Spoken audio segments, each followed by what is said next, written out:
Hello and welcome to Radical Engagements here at Barnblog, and we are reading today "Why the Left Should Reject Heidegger's Thought" by Colin Boldayle, who I know has become a critic of Midwestern Marx, but who I've engaged with and read about Heidegger for a little while. I've also been talking to him about a few other things privately, about the opinions of Gabriel Rockhill and some other things that I haven't really addressed here and aren't going to do today, but just want to let you know that this is someone I am dialoguing with.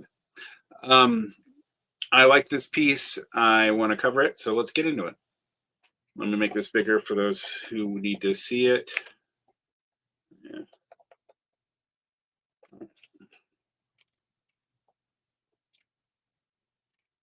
Oh, that okay. Come on. All right. Why the left should reject Heidegger's thought, part one. There is no yet published part two. Maybe that's too big. There we go.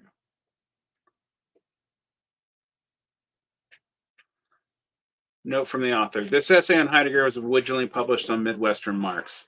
When I was invited by Carlos Garrido to publish the article, who I knew from a Facebook group on Hegel, I was not aware of Mid-Marx's presence on Twitter. Yeah, Colin's new to Twitter. The organization also denied ties with MAGA communism at the time. That has since been rejected since the foundation of the American Communist Party. And that's interesting given how Garrido himself published a monthly review, some anti-Heideggerian articles, but is in a party with Haas, who is an avowed Heideggerian. Go read the rise of MAGA communism for that bit of information. All right. I have since broken all ties with this organization and have no affiliation with them and do not endorse them in any way. Yeah, that's pretty strong words. The decolonial theorists I criticize in this article are those who operate from an idealist phenomenological orientation rather than a materialist standpoint. America as a settler colony and the restoration of indigenous sovereignty and the return of stolen lands is a position that everyone on the left should support. Decolonization should not be understood merely in idealist terms as a battle over ideas and meaning, but a materialist struggle for the return of land and political sovereignty. At some point in the future, I will finish this three-part series. I would invite anyone interested to check out a talk I gave on this topic through the Critical Theory Workshop. And this is in the Rational Kernel blog. Introduction. Heideggerian thought is everywhere. Yes, it is. It's all throughout the left. It's all throughout the right. It's all throughout liberal thinking at this point. The list of thinkers influenced by Heidegger reads like a who's who of famous 20th century philosophers. Foucault said, "For me, Heidegger has always been the essential philosopher." Derrida once called Heidegger the great unavoidable thinker of the century. Sartre conceived of being in nothingness while reading Heidegger's What is Metaphysics. Deleuze acknowledges the influence of Heidegger in his preface to Difference and Repetition. Zizek wrote his first book on Heidegger. Many of Heidegger's students have become famous philosophers, including several who significantly impacted political theory. Hannah Arendt would develop the discourse of totalitarianism found in liberal philosophy. Leo Strauss would influence the neoconservative movement. And Herbert Marcuse would be a leading thinker for the New Left. It seems surprising that Heidegger should exert this much influence on contemporary thought, given that he was an unapologetic Nazi who began each lecture with Heil Hitler during his tenure as a rector of Freiburg. Which, by the way, I will point out that people don't talk about his Nazi period work except for like Alexander Dugin, who really likes it. But in general, yeah, there's a whole lot of like basic denial here. Other unapologetic Nazis like Werner Sombart have pretty much been erased from the canon despite being as influential. But Heidegger, probably because his influence on French intellectuals coming into America seems to be unavoidable. Also, he is a major figure in philosophy. One wonders especially why he's been so embraced by so many thinkers on the left. One wonders indeed, except see France again. Heidegger scholars have long attempted to separate Heidegger's philosophy from his Nazism. The separation became increasingly difficult, however, after the Black Notebooks were published in 2014. These personal notebooks offer further evidence of Heidegger's open embrace of racism, anti-Semitism, and Nazism. They also show Heidegger developing some of his most famous philosophical concepts directly out of Nazi ideology. In 1933, Heidegger writes, The Führer has awakened a new actuality, giving our thinking the kind of correct course and impetus. Otherwise, despite the thoroughness, it would have remained lost in itself and would have only with great difficulty had found its way to effectiveness. I mean, this is also part of what Adorno was going about in the jargon of authenticity, but that's neither here nor there. I'm not sure that Dr. Bodayle would actually support the Adornian critique there, but I do think there's something to it, even if I have my own criticisms of Adorno. When Heidegger's collected work was published, evidence of its extent of Heidegger's Nazi involvement was largely erased. As Richard Rowland points out, following the war, Heidegger fabricated and rewrote entire passages, inserting them in earlier texts in order to promote the myth that during the 1930s he acted heroically as an intellectual and political dissident. Among those in the know, however, it was already an open secret that many of Heidegger's published works had been altered to hide incriminating references to Hitler, fascism, or world Judaism. Most leftists have no problem rejecting Heidegger as a person. Many ostensibly progressive or left-wing philosophers have nonetheless adopted Heideggerian positions. This includes thinkers who identify as communists like Sartre, Kojève, and Marcuse. Did Kojève actually identify as a communist? I don't know. He was sympathetic to Stalin, but that's a different thing. But anyway, there are reasons for Heidegger's popularity. Heidegger talks about the feelings of angst, the struggle to be authentic and amid conformity, the weight of future possibilities, and our fears regarding our inevitable mortality. Young people are drawn to Heidegger because they wrestle with these questions, especially given the pressures of capitalist society. As a young person, I too was drawn to Being in Time for similar reasons, leading me to almost a decade studying Heidegger's thought. It led me to study Nietzsche's thought. I never had much time for Heidegger, I'll be quite honest, until later. And I read Being in Time because I felt like I had to. Although Heidegger, understanding Being in Time did open up a whole lot of left-wing political thought for me, but not in a way that it probably should have. It made me much more distrustful of a lot of left-wing theory. Although I have broken completely with Heidegger, I don't deny that Being in Time is powerful and thought-provoking work of philosophy. Yeah, I would say that too. Lots of reactionary philosophy is powerful and thought-provoking. Let's be honest. There's a equal mystification in left-wing circles around the works of Carl Schmitt. Right. Yet there are deep-seated problems with Heidegger's thinking, contradictions that bubble to the surface when we examine Heidegger's positions carefully. I don't think you have to examine them all that carefully for them to be obvious. Criticizing Heidegger is important. Seeds of Heideggerianism are scattered throughout left-wing thought, and we cannot simply point to Heidegger's Nazi roots to unplant them. No, that would actually be a bad argument. It's just an ad hominem. Although, when it's relevant, it is worthy of bringing up. We must scorch the soil of Heidegger's thinking with the fires of critique. Heidegger writes in an idiosyncratic jargon, coining a cryptic vocabulary of neologisms based on the etymology of German words. Thus, the task of translating Heidegger is a nightmare. I mean, that's kind of true with Hegel, too, although Hegel isn't working with neologisms. But anyway, but Hegel's completely different from Heidegger in content, and the reason why it's hard to translate is also different. It's just that when you're dealing with Swabian dialect German and Hegel, the double meaning, both spiritual and logical, are both relevant to Hegel. But usually translators have to pick one or the other when translating him into English. With Heidegger, it's a bit harder. Often his language puts a spell over the audience, warning Heidegger from hasty criticism.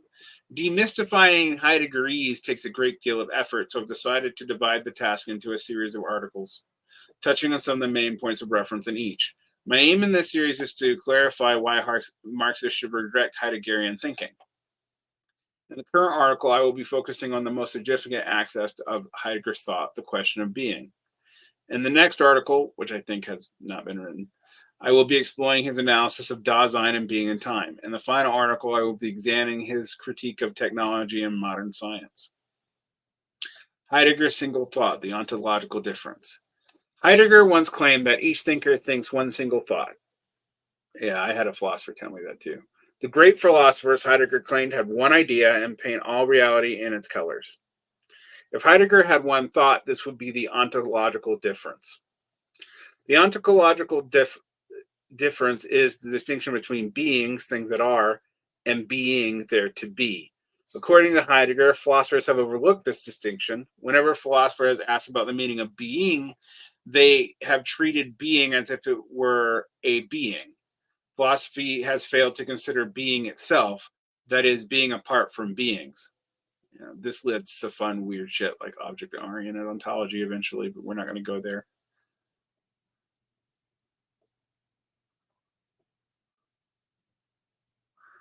The history of Western metaphysics, according to Heidegger, consists of various attempts to explain being through the lens of beings. The pre-Socratic philosopher Thales, for example, claimed that being was water, interpreting the being of beings in general and the specific kind of being. For Thales, solid objects are frozen liquid, air is just vaporized water, and fire is akin to steam. The being of every being, for Thales, is water. Beginning with Aristotle, Heidegger claims metaphysics adopts a twofold strategy for explaining the being of beings. First, it uses the being of some special being to explain being in general. Then it grounds the existence of all beings in terms of some highest being. For Aristotle, for example, being is understood in terms of motion, and this account is grounded in the unmoved mover. Heidegger calls these explanations ontotheology because they begin with the ontology of being in general and then ground this ontology in a theology of the highest being. In the Middle Ages, Heidegger claims, we enter a new epoch of the history of being. For the medievals, beings in general are understood as created out of nothing, and the totality of beings are grounded in God, the highest being. Being with Descartes forever, however, philosophy moves away from God and towards the human mind. Now, beings are understood as representations grounded in the human mind are the transcendental ego. This modern conception of beings, in fact, somewhat resembles what Marx would understand by the term idealism, or Marxists would understand by the term idealism. The final epoch in the history of being, according to Heidegger, is modern technology, which corresponds to Hegelian philosophy as a complete system of science with the two inversions of Hegelianism, Nietzscheanism and Marxism. In modernity, everything becomes an object for technological manipulation, with modern science revealing how we can dominate and control nature. The center of this final epoch of ontotheology, according to Heidegger, is the isolated finite human will. I don't know why he just didn't go after Hobbes for this, but anyway, that's just me. A will that is simply wants to keep willing, subordinating everything to its desire for control and mastery, including the human species itself. Heidegger argues that philosophy in the history of metaphysics ends with the technological interpretation of the meaning of being, covering over the ontological differences and making it impossible for any new philosophical paradigm to emerge. For both Heidegger and Bill Clinton, everything depends on what is. Each epoch of metaphysics, Heidegger claims, operates under a specific interpretation of the meaning of being in general. Yet each epoch also covers the difference between being and beings. Yet what is the difference between being and beings? We might illuminate this using the example of light. If I turn the lights out in the room, the object becomes visible through light. If I turn on the lights in the room, the object becomes visible through light. The objects in the room, however, are not the light itself. The light bulb, too, is not the light, but the source of light. In fact, the light bulb is also made visible by light. The light itself, however, cannot be made visible by the means of light. Instead, we notice that there is light because objects themselves become visible. The relationship between being and beings for Heidegger is similar to the relationship between visible objects and light. We cannot illuminate being by treating it as a being, but being is the to be of beings.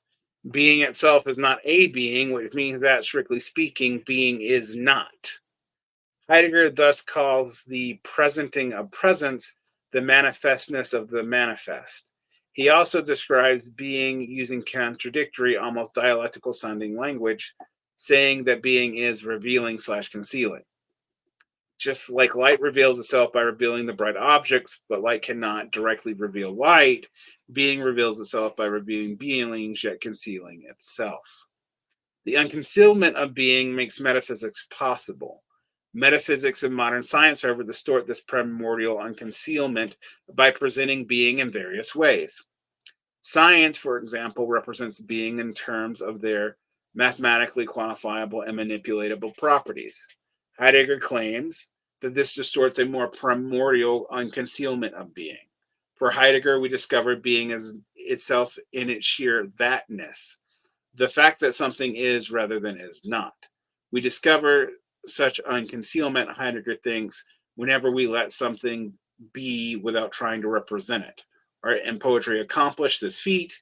A painting of a river for Heidegger simply aims to present the being of the river, not to quantify the river or measure its force. He thus writes, the more essential work of art opens itself, the more luminous becomes the uniqueness of the fact it is rather than is not.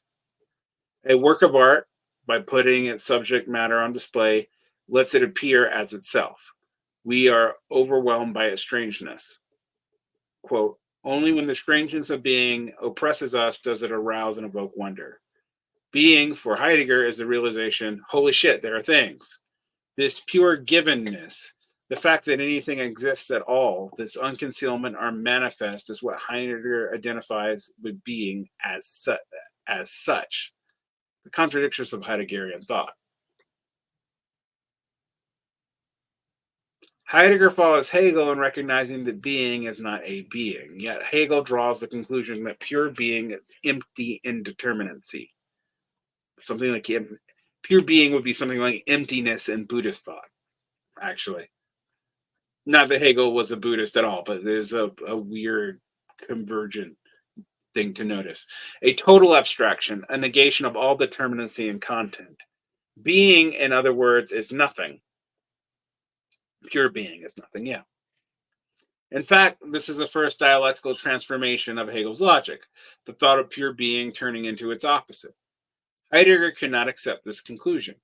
He attempts to avoid this dialectic by making the following argument. The question, what is being, seems paradoxical because in asking what is being, we presuppose that we already understand the is. Yet, we do understand the question, Heidegger says, we just can articulate the meaning of being. Heidegger thus concludes that we implicitly understand the meaning of being, and that we always operate with an implicit understanding of the meaning of being. This understanding of being determines the basis upon which anything can appear or be understood at all. For something to appear, Heidegger claims it must appear as something, and this requires an understanding of what it means for something to be. From this, Heidegger concludes that we cannot speak of being apart from our own understanding of being. In his later language, being is the unconcealment of beings. Yet, this unconcealment only takes place within the sphere of the human existence. Even Heidegger's term for human beings, Dasein, literally being there, indicates this. Since, as Heidegger says, Dasein is the site that being necessitates for its opening up. That is, the site where being unconceals itself. Does this mean that Heidegger is not really concerned with what actually exists in the world, but only with the appearance of phenomenon of being? Put differently, is he talking about how we understand being or reality, or about being or reality itself? This question produced a lively debate between Heidegger scholars Thomas Sheehan and Richard Copabonco. This scholarly quarrel, however, is merely a manifestation of a deeper contradiction within Heidegger's own thinking. Heidegger claims that if Dasein no longer exists, we cannot speak of being. Heidegger writes, being, not beings, is dependent upon the understanding of being. That is, the reality, not the real, is dependent upon care. SZ 222. By this, Heidegger means being belongs to our implicit or explicit understanding of being of beings. Human beings, moreover, are finite and temporal, which makes the understanding of being also finite and temporal. Heidegger struggles throughout his entire career to express this point. Consider what Heidegger is saying. Being, not beings, is dependent upon the understanding of being. He puts the phrase not beings in parentheses, yet this implies the statement. Beings are not dependent upon the understanding of being, or put positively, beings are independent of our understanding of being. Yet this statement cannot be correct, since beings are, which would seem to be a statement about the being of beings. Heidegger wants to say that things in the world are independent of human understanding of being, but they have no being, are not, unless they appear to human beings. These two things cannot both be true. Lukács rightly calls this epistemological hocus pocus. From this passage, Thomas Sheehan draws the conclusion that for Heidegger, before Homo sapiens evolved, there were no being on Earth, because being for Heidegger does not mean in existence. When Sheehan says existence, however, he cannot mean that this in any Heideggerian sense of the word, because Heidegger knows no sense of being or existence outside of Dasein's understanding of being. Nevertheless, Heidegger himself frequently is forced to speak in this contradictory manner about being. He even starts crossing out the word is when talking about being. Heidegger's subjective idealism.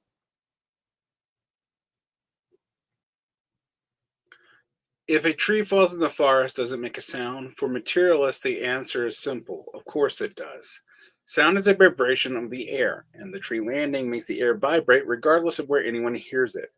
For idealist philosophers, however, the question is more complicated.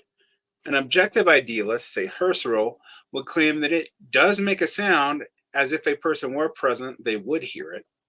No one would actually hear the sound, but it would be possible for the mind to hear it. Heidegger takes a far more extreme position than the objective idealist. For Heidegger, the being of the sound depends on Dasein, and we can only speak of its mind independence if we already presupposed human beings with an understanding of the meaning of being. Being for Heidegger only appears within the horizon of human finitude and history.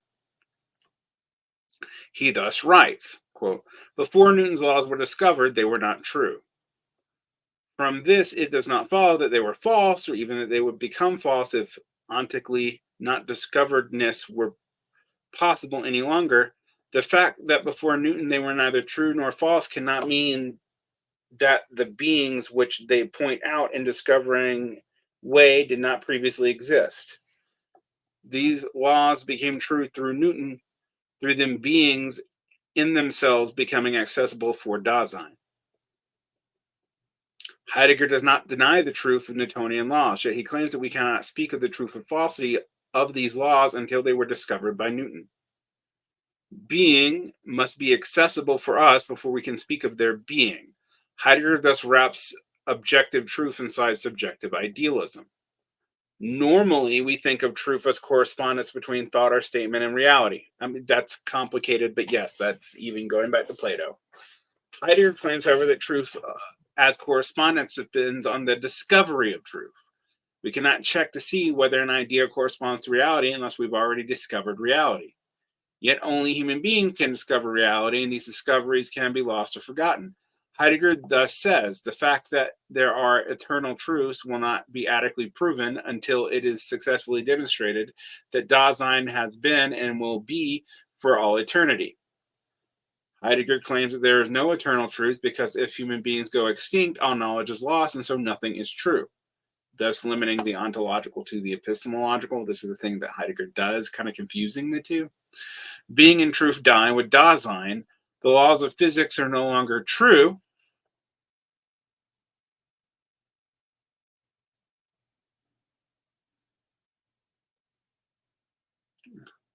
If human beings cease to exist. Heidegger recognizes the knowledge production as a historical process, one that requires intellectual labor, scientific experiments, and institutions that transmit and preserve this knowledge. Yeah, I would agree with him on that. On this point, Heidegger is correct. Yet the truth or falsity of knowledge does not depend on knowledge production. The truth or falsity is independent of discovery, and beings are, whether human beings exist or not. They do not require human beings to be. Heidegger claims to be beyond the subjective and objective, yet he merely collapses both into the subjectivity of human finitude and history. This Heideggerian framework leads to absurd claims. Consider, for example, the French anthropologist philosopher Bruno Latour, who claimed that Pharaoh Ramses II didn't die of tuberculosis because the bacteria weren't discovered until 1882. Yeah, I've heard claims like that by Latourians too. And that actor network theory stuff gets into this mystical stuff in Latour all the time. Heidegger does not solve the problem of relationship between mind and world. He collapses all objectivity in the human to finite human subjectivity. Marxist philosophy cannot ally itself with Heideggerian subjective idealism. The most fundamental commitment of dialectical materialism is the view that material world exists independently of the mind prior to human consciousness. Compare Heidegger's view of Newton's laws to the statement from Lenin in Materialism and Imperial Criticism. Not my favorite work by Lenin, but this is a good point. Yesterday, we did not know that coal tar contained Allers and Allerazin. Today, we learned that it does. The question, did coal tar contain Allerazin yesterday? Of course it did. To doubt it would be to make a mockery of modern science. Things exist independently of our consciousness, independently of our perceptions outside us, for it is beyond doubt that Allerazin existed in coal tar yesterday. It is equally beyond doubt that yesterday we knew nothing of the existence of this Allerazin and received no sensation from it. The question of whether or not there are eternal truths, Engels states quite clearly in Anti-Düring that certainly there are, writing, if it gives anyone any pleasure to use the mighty word for simple things, it can be asserted that certain results obtained by these physical sciences are eternal truths, final and ultimate truths, for which these sciences are known as exact sciences, but very far from all their results have this validity. The reason why we can talk about the uncertainty of science is because there is an objectivity to the physical world, not because of a lack of it. That's a materialist understanding, anyway. Engels is quite careful to acknowledge that even exact sciences are swamped by hypothesis as if attacked by a swarm of bees. Yet such hypotheses and abstractions are necessary for scientific process. The scientific process works because most of it is wrong. That's part of the point. That is frustrating to people, but that's how this works. Many scientific theories are not valid for every single thing in reality, but indeed have limited or restricted validity. Einstein's theory of relativity, for example, cannot explain quantum mechanics, yet our iPhone can still accurately pinpoint our locations by communicating with satellites, a feat that would be impossible without Einstein's equations. This restricted validity of Einstein's theory does not falsify the results of our GPS. Against this common sense position, Heidegger engages in what Lukács rightly called a terminological camouflaging of subjective idealism. Heidegger claims to be talking about being and ontology, yet he's actually talking about the phenomenon or meaning of being. He thus ends up in a position that is more subjectivist than an idealism of Husserl or Kant. Yeah, I'd actually agree with that, which is why he's so liked by the French philosophers or theorists. Heidegger says he is not a subjectivist because he avoids using the language of consciousness or mind. Yet Heidegger simply reduces all human objectivity to human existence and history. Scientific objectivity, truth, and being in itself only appear within the human sphere, and if human beings cease to exist, and if there are no Daseins on other planets, truth no longer exists. And that seems to me a conflation of the idea of truth versus the existence of things in the world. It confuses knowledge production for what the knowledge production is trying to map. But anyway, Heideggerian thought today. Recently, some decolonial theorists have unquestioningly adopted this Heideggerian philosophical framework. Yeah, thank you, Foucault. Like Heidegger, these theorists reduce being to our understanding of being. Decolonial theorists like Mignolo and Maldonado Torres, for example, talk about the coloniality of being, yet by being, they do not mean the actual theft of material resources or the exploitation of labor by the colonizers. Asterisk.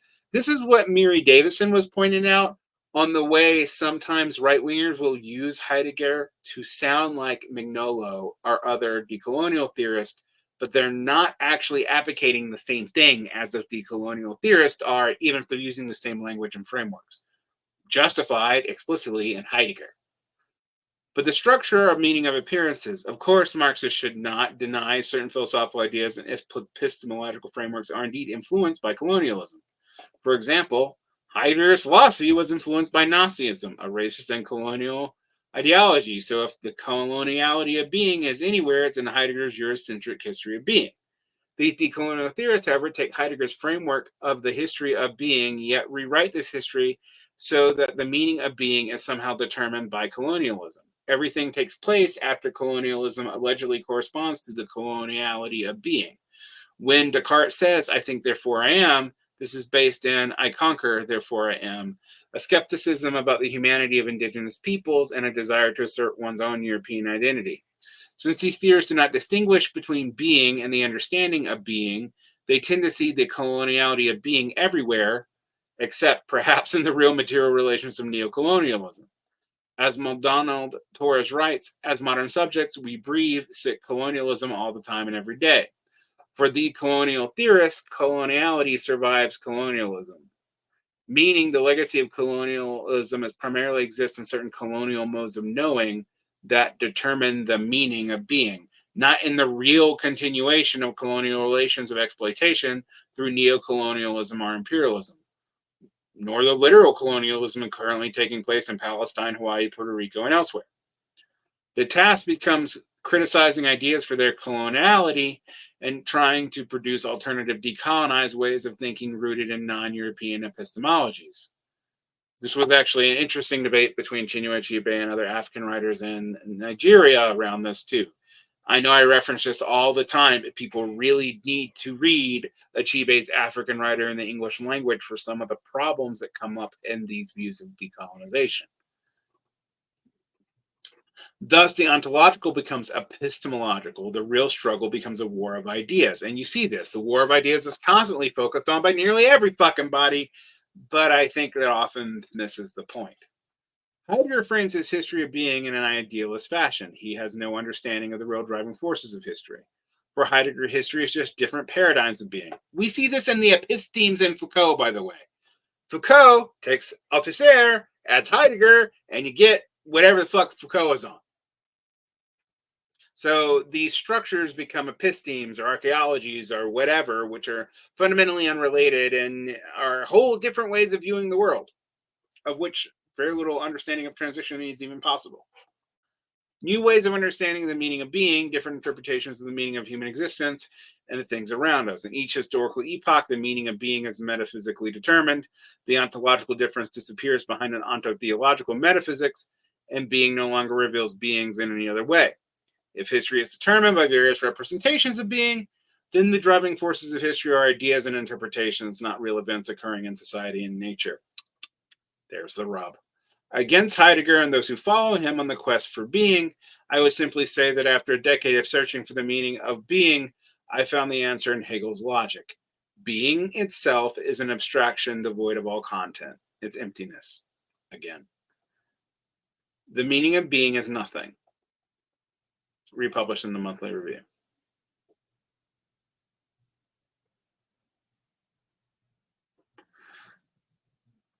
I would say that, as a person that might be accused of having an idealist metaphysics sometimes, that I've always had this problem with the idea of epistemological determination somehow being equivalent to actual being or the existence, because as if our knowledge and categorization of being is our way to understand being in the world.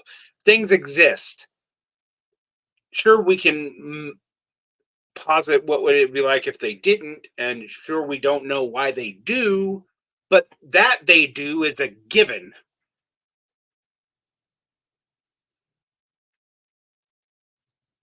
And that is something that I think is always a problem. And in Heidegger, this goes in very strange directions. Now, Heidegger respected Marxist thought, but wanted to undermine it. I mean, Heidegger's theory of Marx's theory of history is basically he wanted something that could overcome it, that there was nothing better yet. But that wasn't an endorsement at all.